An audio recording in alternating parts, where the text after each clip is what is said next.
But first this morning, we're going to start with North Korea, because South Korean news agencies are quoting military sources as saying that there's been increased activity at North Korean mid to long-range missile sites. Now, these reports are speaking of sharply increased movements of North Korean vehicles and soldiers and claim there is a combat duty readiness in effect. Now, this all comes after the North Korean leader, Kim Jong-un, ordered rocket units to prepare for strikes on the US and South Korea.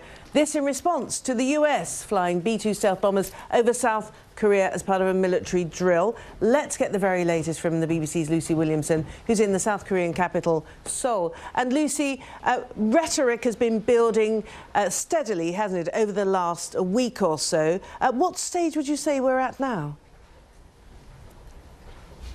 Well, I think the activity you mentioned there is one thing that people here in the south will be watching very closely indeed. There have been almost daily threats from North Korea, but it's this kind of activity that can sometimes signal a change in pace from simply a war of words to something more. Having said that, it's very difficult to read exactly what's going on here for two reasons. One is there are military exercises going on in both Koreas. So a bit like North Korea saying that the B-2 bombers flying over South Korea was clearly a hostile intent, the US saying no, it's simply part of our annual exercises. The same thing could be happening in reverse.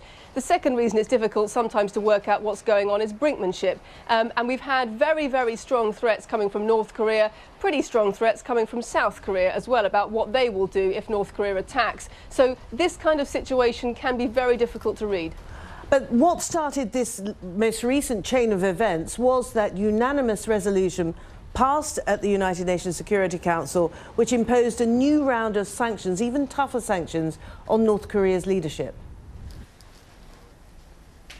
That's right, and particularly because China, who of course is North Korea's only major ally, China not only backed that resolution but was a co-author of it. That left Pyongyang feeling very isolated, and ever since then we've been seeing the threat levels, the unpredictability levels here on the peninsula ratchet up bit by bit. That's increased in recent days because of these annual military exercises going on here in South Korea, between South Korea and the United States. They always anger Pyongyang, but particularly so at the moment. And I think what most people here in the south are worried about is not so much a breakout of war. What they're worried about is where that miscommunication between the two sides might end up. All right, Lucy, for now, thank you very much. Lucy Williamson there, our correspondent in Seoul.